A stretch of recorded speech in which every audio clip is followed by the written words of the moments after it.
Hello guys, and welcome back to Joe's Ventures, and today we're doing another episode of our Planet Zoo mod spotlights, where we take a look at some of the wonderful mods people be making and compare them to the wonderful biodiversity that we share our world with. So today we've got a lot of extinct animals today, which I'm very proud about and very interested to get into, and some very cool ones too. And we've got the return of Sky Polaris and Elijah Planet Zoo, so that's really cool to see them back modding again. So really excited to get stuck into this one. We've got extinct animals, we've got a couple primates and all that, and all the good stuff. So we're going to be starting off today with the Great Cakes mod. Right at the front here, this is a type of le monkey. Let's have a look at these guys. So this is the Crested Mona monkey, also known as the crowned guinan, the crowned monkey, the golden-bellied guinan, or the golden-bellied monkey. Or the scientific name is Cerapithecus pogonus, or something like this. Something like that. So, these guys are a species of African primate that live in West Central Africa. So they're described as being kind of medium-sized with a long tail and, a monkey that likes to live in the trees. The females are smaller than the males, but they show similar patterns and coloration. They have a brown coat speckled with grey, which becomes black on its lower arms and legs, and then on the base of the long tail. Its rump, belly, and insides are golden yellow, which contrasts the rest of its fur. And the males also have, which you can't see here because it is Planet Zoo, a distinct blue scrotum, which is quite funny. Their faces are mainly dark blue with a muzzle, as you can kind of see there. Let's see if we get a bit of light. Yeah, that gives you a better look. Dark blue with a muzzle.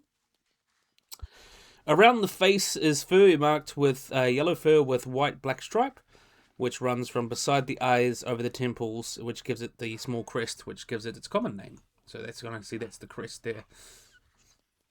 So in distribution, these guys are found in Western Central Africa, from the Cross River in Nigeria to southern Cameroon, south of Angola, including Benoko Island, and east to Central African Republic, Eastern Congo, and the Northern Democratic Republic of the Congo. So very decent sized range there. These guys tend to prefer mature lowland rainforest, but they can be found in both primary and secondary forest, where they like a well-developed canopy and quite a clear understory. Oh, there's the scrotum there, so it's pretty accurate. Some funky legs, but that's okay. They will also occur in flooded forests, but avoid small forest patches, gallery forests, and open secondary forest as well. So that's quite interesting as well. So they like a rich diversity of habitat. They like lots of animals in the habitat, lots of plants. So, the Crested Mona monkey is a highly vocal species with a wide repertoire of calls. Both males and females have vocal sacs which are inflated to use as resonators. A typical call is the booming call of an adult male, which can be heard from more than 200 meters away. Such interactions include tail swinging between resting monkeys and a ritualistic head display. So lots of communication there with sound, which is very cool. The Crested guinan monkey is quite an agile species and crosses large patches in the tree by jumping. In terms of their social life, they are normally found in groups between 8 to 20 individuals, which is usually made up of a single male, a few females, and their offspring. Groups are highly vocal, with the males producing a loud boom, mentioned above, as the presence of status. They also have a sharp hacking call they use for an alarm. The dominant male is able to establish group, and therefore the lives of most males are actually quite solitary, and are marked by the absence of social contact. Surprisingly, this appears to lead to some males joining groups of other monkeys, such as the black colobus monkeys, where the solitary males can create strong social bonds with none of these unrelated monkeys of different species. So that's quite funny as well. The social groups of the Crested Mona monkeys will actually associate with other guinan species, such as the mustache guinan, the greater spot-nosed monkey, and in the Atlantic coastal forest, that includes also the red-capped mabe as well. These kind of large social groups that they confine themselves in grant the monkeys great protection because they can look out in the sky for predators, such as birded prey, and they actually luckily share information between themselves about the best foraging sites and stuff like that. In terms of their diet, the Crested Mona monkey is mainly a frugivore, but invertebrates are also frequently taken, so eat a lot of fruits, but they do eat a lot of insects as well, along with a small amount of leaves. Unlike most guinans, populations of these monkeys in the northern parts of the range are known to actually migrate some quite large distances as well to find seasonally abundant food. So that's a male. Let's see if we can spot a female. There you go. So there's the female. So it's pretty similar, just without the scrotum. Or does she have the scrotum? She does, I think. Yeah, that's funny. Anyway, that's the female.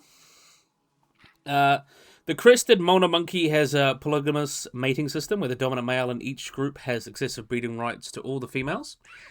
And the breeding seems to take place pretty much any time of the year. And the females will give birth to a single baby like this little fella here. Oh, no, not that one. We want to have a look at you, mate. There we go. So that's the Zupedia. No, we don't want to look at that.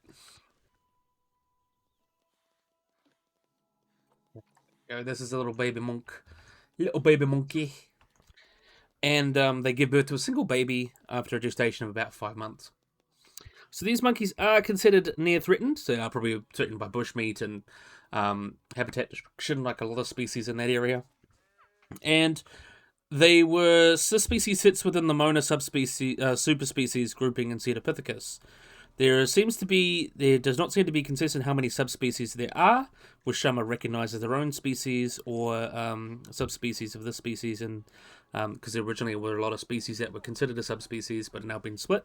So there's 3 main species today, the subspecies today: the Gray's crested monkey, the black-footed crested mona, and the golden-bellied crested mona, which is the type subspecies which is here.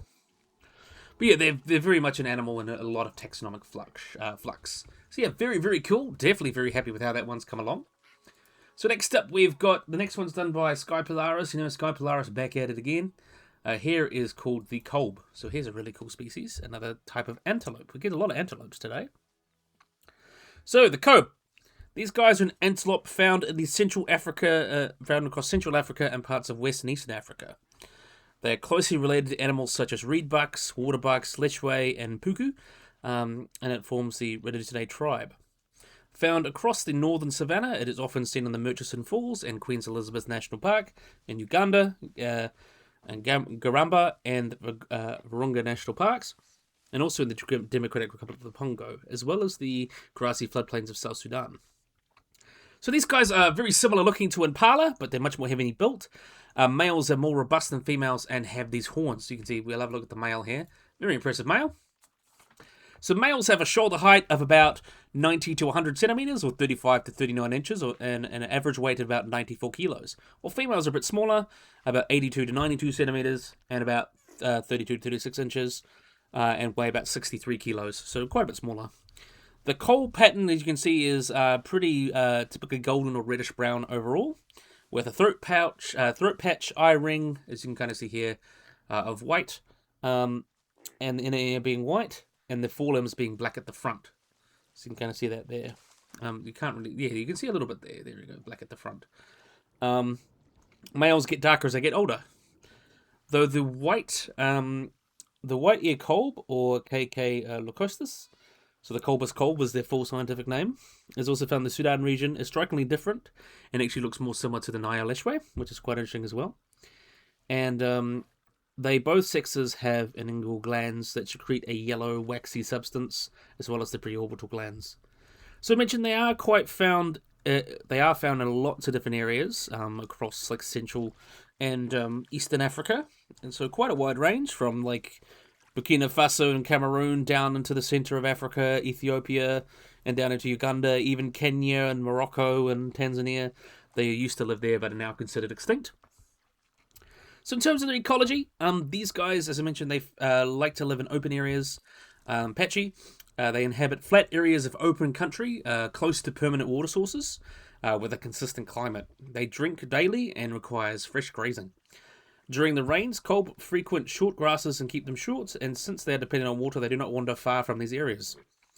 Kolb gather on and move from one pasture to another, coinciding with seasonal changes. In flooded areas, they may actually travel hundreds of kilometers, and dry season walks may take up to 10 kilometers or more. Grasses, they do prefer some specific species of grasses, so there's a little bit of niche petitioning there.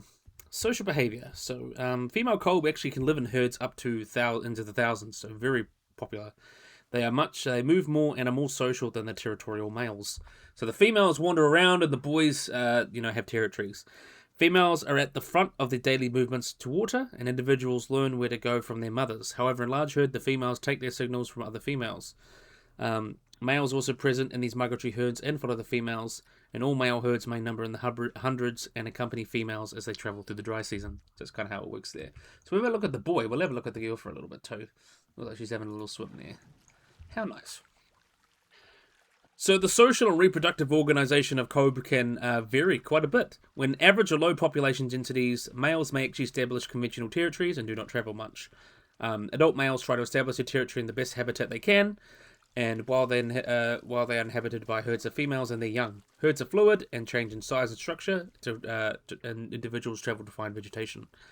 Other males, particularly young males, live in bachelor herds and segregated from the females and the territorial males. On floodplains, though, when they're quite densely populated, about 2/3 of territorial males actually establish traditional territories, while the rest live in cluster territories known as leks.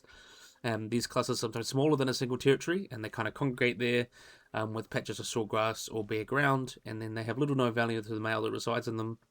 And they visit these leks, trading spacing for food and mating success. And the Kobe tends to live in smaller herds of 5 to 15, but herds as big as 40 is recorded. And females and bachelor males can live in herds of up to 2,000 and move through the leks, which is supported by the high quality grass and stuff like that. So quite an interesting social life for these guys. Conflicts between the territorial Ugandan Kobe are usually settled with ritual and really actual fighting, whether in conventional territories or in these leks. The male usually needs to walk in erect posture, usually just to intimidate his rival. But the neighbouring males in leks do the same thing when they encounter these borders. Lek-holding white-eared kolbs fight more often, and Ugandan kolbs do sometimes sustain serious or fatal injuries for these fights, but they will attack each other. They ram and push each other with their horns head-on. In lek clusters, the most dominant male occupies the centre, and the number of males in the centre of a lek cluster ranges from 3 to 7, and their leks are more clustered, and they monopolise copulations with females. Reproduction or replacement of males in lek is much more common than traditional territories, and more males are able to stay in the centre positions for only a day or two, and really up to a week. So they're really only able to stay in the central position for a few days, luckily up to a week. This is largely due to intense competition, and because most males leave their territory to feed and drink. So, if he's staying there for a few days, he's like, I got to go get a drink, mate, I got to go, so that's the opportunity for someone else to come in. Centrally located males reduce their chances of being replaced by leaving to feed during periods of relative calmness. Yet they are not able to get enough food and water to eventually leave their leks. However, a male can gain enough energy after a week or two to try to take back his position. At every lek cluster, males will always be waiting to retake a central lek, and males in traditional territories will be able to stay at least a year or two. So in terms of their breeding, so we get to talk about the breeding of these little guys. Where are you? There you go. Look at a little baby. So these little guys, they actually enter their first breeding season, their first ovulation at about 13 to 14 months, and have a 20 to 26 day interval between estrous cycles until they're fertilized. Males from the the traditional territories and leks have these strategies that we just went over, and then they try to keep the females and keep them in the territory. Sometimes they fail, but they try to do the same, and they rely on advertising themselves, with their courtship lasting for 2 minutes and males only lasting for 2 seconds or a few seconds. At leks, a female may mate up to 20 times and at least once of the central males a day. After an 8-month gestation period and giving birth, estrus may commence about 60 days after birth. For the first month, the calves hide in highly dense vegetation, not just swimming like that. And mother and calf can identify each other by their noses. By their noses. As they get older, calves gather into creches, and when they're about 3 or 4 months old, the young will enter the female's herd and stay with their mother until they're about 6 or 7 months old. And by the time they're weaned, the males will join the bachelor groups. So yeah, very interesting kind of pattern there. Very socially complex animal. So we'll have a look at the male for a little bit more. So coal populations are actually considered doing okay. They're considered least concern, but they have been reduced by human hunting and development. The Ugandan coal became extinct in southwestern Kenya and northwestern Tanzania due to the expansion of agriculture. But luckily there's still some good populations around the place. Another population, the Buffin's kolb, lives in several protected national parks.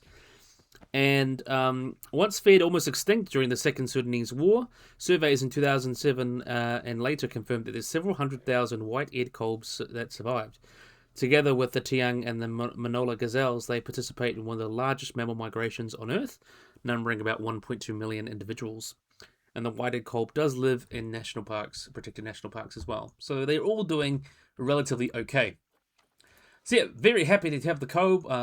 Great job, Sky Polaris. We've got another mod that we're going to talk about from you. This is a extinct animal mod, so all the animals from now are considered extinct. So I'm really excited to get a look at this guy. So this one is Bulbarus Palorchestes. So a very interesting species.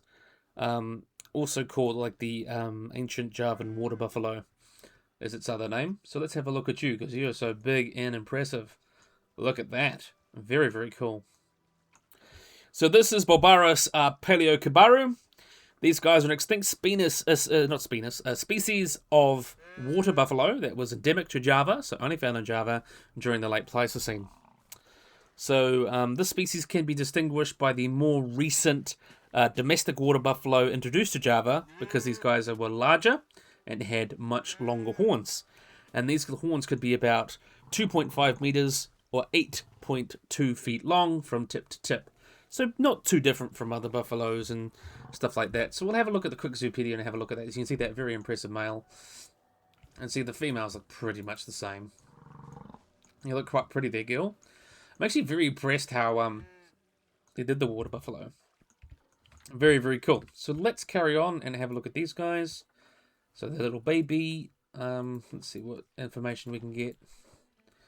The name Palorchestes means paleo, which means ancient, and Kibaru, which is Talang word for water buffalo.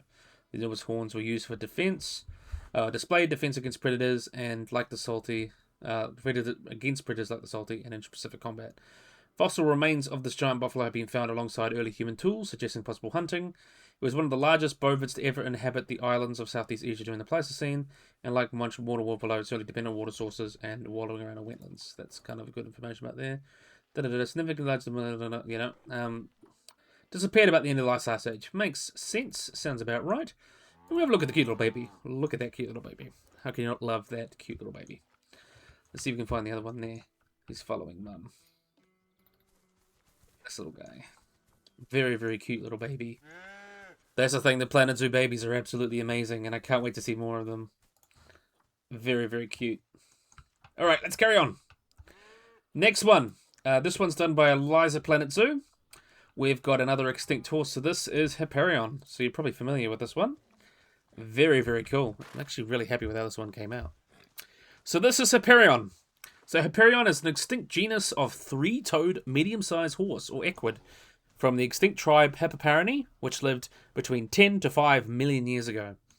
So while the genus itself formerly included most of the Hipparions, the genus is more now narrowly defined as Hipparions from Eurasia that span the late Miocene.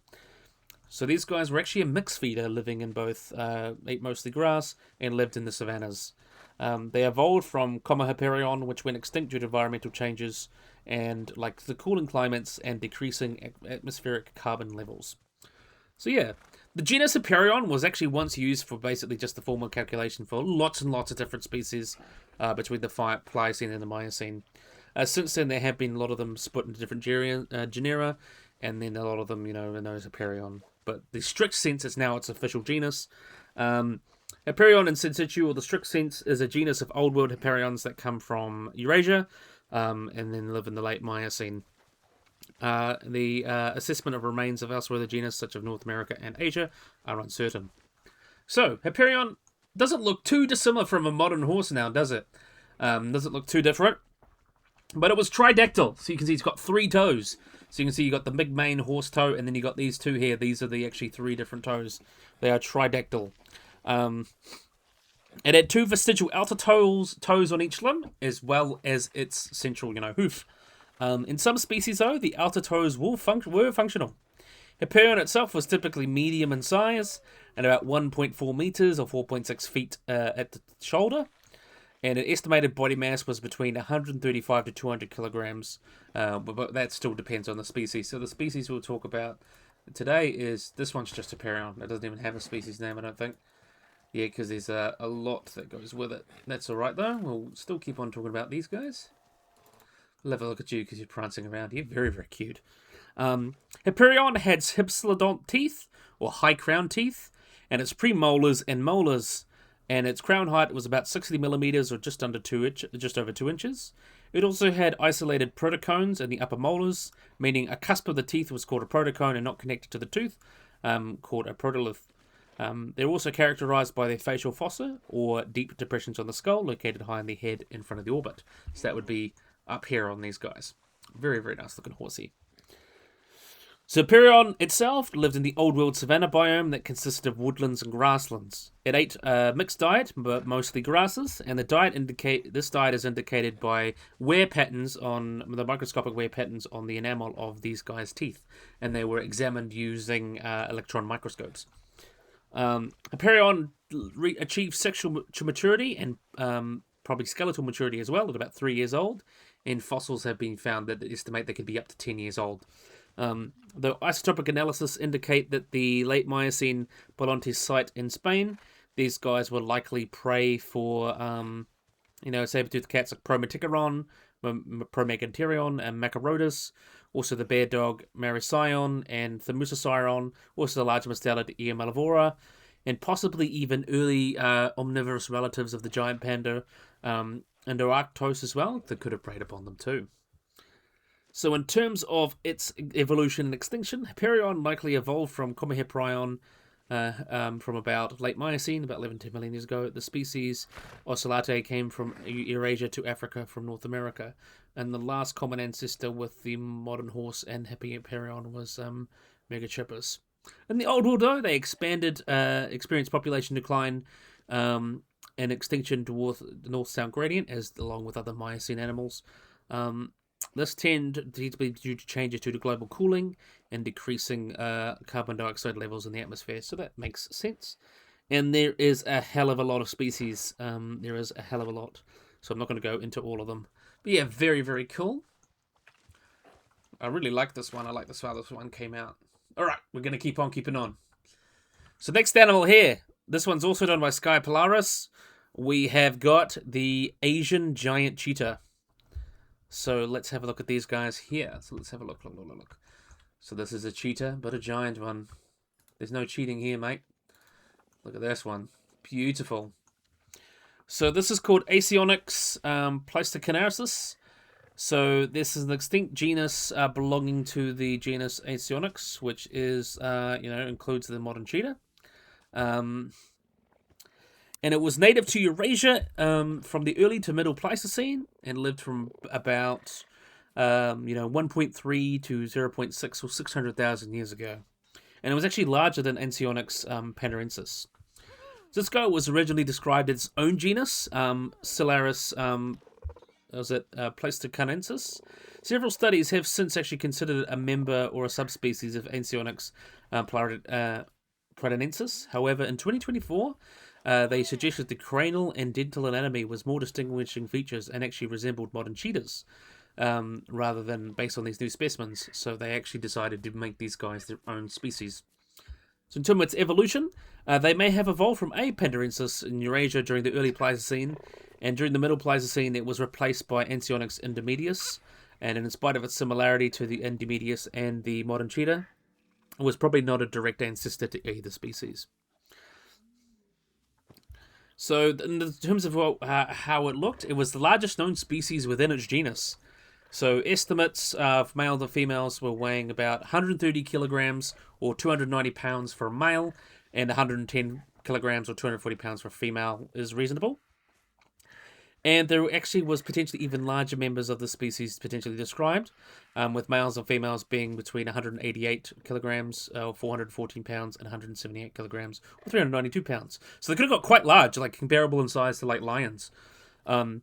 Comparing the specimens from the Natodomeri with the youngest records of the species, it means they could have got larger over time, at least during the early and middle Pleistocene of Asia. And despite their larger size, their postcranial bones suggest they looked quite similar to modern cheetah. They were just a hell of a lot larger. And within the upper deposits of the Jinshin Cave, Ancion Pleistocanaris coexisted with a lot of other predators, such as Xenocyon, Ursus, Corcata, if you guys know, that's the basically the big bone-crushing hyena. Meganterion, and Panthera gobbazinensis, which was like the Eurasian jaguar, I think. Yeah, that's what it is. And the Zoolocan, it also lived with the modern, Ursus arctos, as well. Paleocordata, Homotherium, and tigers. It was one of the largest carnivores within its fauna. And unlike modern cheetahs, would have been able to defend their kills due to their large size and quite robust canines. Ideal prey for the species that it would have been living with would have included things such as would have weighed between 100 to 300 kilograms, or 220 to 660 pounds, and they would have been things like Cervus, Cynomeganceros, and Equus. And the ectotrimatic chamber wasn't as enlarged as modern cheetahs. So these guys weren't adapted for modern environments like the modern cheetah. They probably would have been quite as good runners. They would have been more typical cats in a lot of regards. So yeah, very interesting that they managed to do so well. And yeah, big fan of another cheetah. Do love cheetahs. Very beautiful animals. I can't wait to see what Planet Zoo will do with their cheetahs. But anyway, we're going to keep on keeping on. And we've got another one from Eliza Planet Zoo. We have got there the Natodomeri lion. So let's have a look at these guys over here. Very, very big boy. No, wait, I forgot something. We'll have a look at the baby. Is he still sleeping? No, he's running. Go and have a look at the baby. Look at the baby. The baby. Alright, we looked at the baby. Carrying on. So here we've got the Natodomeri lion. So let's have a look at you, big boy. So, there's a partial skull of a lion from Natodomeri, which is from northwest Kenya. It's described here. It comes from the member 1 of the Kerbish Formation, which was dated between 195,000 to 205,000 years ago. And what makes the skull remarkable is its great size. So it was equivalent to the largest cave lions of Pleistocene Eurasia, and much larger from any of the ones found from Asia. So like basically an African lion comparable in size to the American lion, which is very interesting. So it's much larger than any fossil lions that we have, or any modern lions from Africa. We hypothesize potentially that this individual represents a previously unknown population or subspecies of lion that was present during the late Middle and late Pleistocene of Eastern Africa, and that may have been driven by climate's increase in lions at the time. And this raises a lot of questions regarding the extent of our understanding of lion evolution during the late Pleistocene. It's a very interesting animal, giant lion. So let's see what else we can find in here. So what information we get. The largest felid. Yeah.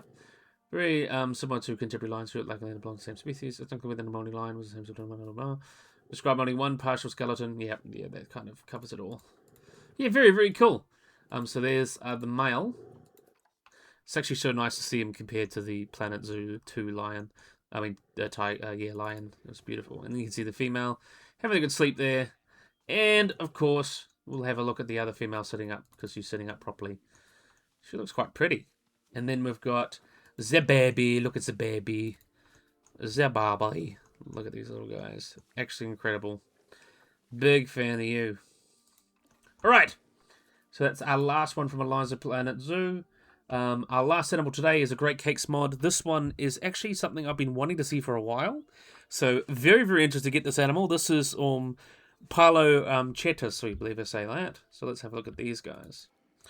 So Palorchestes, or the ancient leper. These guys are a species of marsupial, large terrestrial marsupial. It's kind of one of the famous ones. It's like Diprotodon, Thylacoleo, Procoptodon, and then this guy. It kind of comes next. Very interesting animal, you can see. Looks very funky looking. It's a large terrestrial herbivorous Australian mammal, marsupial, from the family Pachylidellidae. They lived from the Miocene throughout the late Pliocene. Late Pleistocene, I mean. Like others of its kind, it has a highly retracted nasal region, which suggests it had a prehensile lip, as well as highly unusual clawed forelimbs to use to grasp vegetation. And a lot of people have talked about having it with a trunk. But yeah, it's a very funky looking guy, isn't it? So in terms of taxonomy, so the generic name for the species was coined in 1873 by anatomist Richard Owen, who first found what he thought was the fragmentary jaw of a prehistoric kangaroo. And despite Owen explicitly stating that the etymology of the name of description, paleontologist Harold Fletcher published a translation of the ancient dancer in 1945. While most precranial elements of when they were realized to not be from a charodont but a diprotodont, Owen's description of the giant kangaroo as a giant kangaroo was revised by 1958, and then it was actually found to be more closer to, it was a diprotodont. I'm very, very impressed by this mod as well, by the way. It's an animal that a lot of people really struggle to reconstruct. Another genus is probably ancestral to the species, thus named Palorchestes, and it shares some characteristics of the molars, but had shorter jaws and therefore shorter snout. And there are a few different species. This one is based on the type species Azale. There's a fossil dentary from a young adult found in the Pleistocene deposits of Darling Downs in southwest Queensland. Although limited by the rarity of species, the comparable genus was actually quite distinguishable. And this specimen provided evidence for sympatry with other species in the genus, rather than sequestration of form and from the mid-Miocene to recent. And that actually means new species or sexual dimorphism in a smaller species. These guys were also aligned with other diprotodont genera such as Negaptopelak and Pitathia, which first recognized in the subfamily Palorchestidae, and then it was later elevated to familial status within the order. So these guys were actually quite big. They were about similar in size to a horse, being about 2.5 meters or 8.25 feet in length, with a body mass indicated could have weighed well over a ton. Or 1,000 kilograms, or 2,200 pounds. The species itself, though, had 4 powerful limbs, and their front legs had these large claws, as you can see here, similar to those of a koala, and they probably use them to pull down leaves and strip the bark from trees. The long synapses of the lower jaw indicate their actually tongues was also long and, quite long tongues. And they would have been protrusible, so they would have been like a giraffe tongue or an anteater tongue. Probably giraffe is a better comparison. And the retracted nares opening looks very similar to elephants and tapirs. And it actually led to the proposal that this guy had a trunk very similar to like a tapir. And it gave and they got the nickname the marsupial tapir. However, there was actually a much more recent comprehensive review of the cranial morphology of various species and related genera of this in this family. And they show strong support for well-developed prehensile lips rather than a proboscis like a tapir. A structural detail of the first mole is regarded as a characteristic of the genus, with the mid-laying of the crown, distinguish it from early Propalorchestes species as well. And following Owen's other works, conceptions of macropod, a very large interest of the modern kangaroos, the Australian Museum in Sydney commissioned a model reconstruction that was exhibited during the early decades of 20. So they reconstructed this giant kangaroo, but then it wasn't until like the 1940s where it was actually found. Where Jack Woods presented his evidence in relation to the protodont, the reconstruction, they ordered it to be destroyed. So that's quite fun as well, because, it wasn't a giant kangaroo anymore. The rostrum of the genus was discussed by Alan Bartholomew in 1978, altering again the conception of the animal in a visual reconstruction of P. Pinelli. The illustration by Peter Scoldrum was published in the Australian Museum, adopting the tapir-like model that became widely popularised, and the latest conception of the animal was more like a ground sloth, was produced by Andy Melzer in the early 21st century. Ancient rock art depicting animals such as thylacines, thought to have been extinct on the mainland, have been interpreted to actually depict the species, or Palorchestes. The outline of the painting is a later ground sloth model in the reconstruction of Melzer and others. So that's quite interesting as well. So in terms of its distribution and habitat, specimens of Palorchestes have been found at all sites, sites in the east of the Australian continent, so Hula at the time. It's been found at about 30 different sites, dating as Pliocene and Pleistocene, and the most well represented is the latest species P. azale, so that seems to be the latest and greatest. Remains of P. azale has been found in the Narracourt Caves fossil site in Australia, and this genus is represented in the biostratigraphy of the River Schley mammal sites, becoming most abundant in the most recently dated deposits. which alongside with other Brododonta taxa provides evidence they may be correlated with similar analyses of other sites in Australia as well. And 4 Palorchestes sites have been found and identified in the Akula Caves in Central Australia. So very interesting animal. We'll keep on keeping on talking about this guy. So the morphology of the skull, teeth, and dental microwear suggests that these guys were actually a selective browser. The unusual morphology of Palorchestes makes their ecology quite difficult to interpret. The elbow of Palorchestes is actually quite unusual, as it has an unusually limited range of motion, which means the forelimbs would have sprawled like this when walking quadrupedally as well. So it was more almost like, it reminds me of like a synapsid, one of those early synapsids like the Protodon or something. So very interesting shaped animal. Palorchestes likely use its forelimbs to attain foliage, using them to tear vegetation or dig into a hook and pull fashion, and may have fed in a bipedal posture. Due to the extensive rarity of its remains, some authors have interpreted it as a solitary animal with a large range and slow reproductive rates, which would make sense. Something like a marsupial version of the giant panda, which makes sense to me. Also, you can see it's got very small eyes, which suggests it had quite limited vision, and it seems that these guys would have likely relied on a really good sense of smell, which makes sense with its large, olfactory bulbs and stuff like that, and its, head and larger nares and stuff. So yeah, very, very cool species. It's an animal that a lot of people really struggle to reconstruct, so it's really cool that Great Cakes Mod really did a good job at representing it today.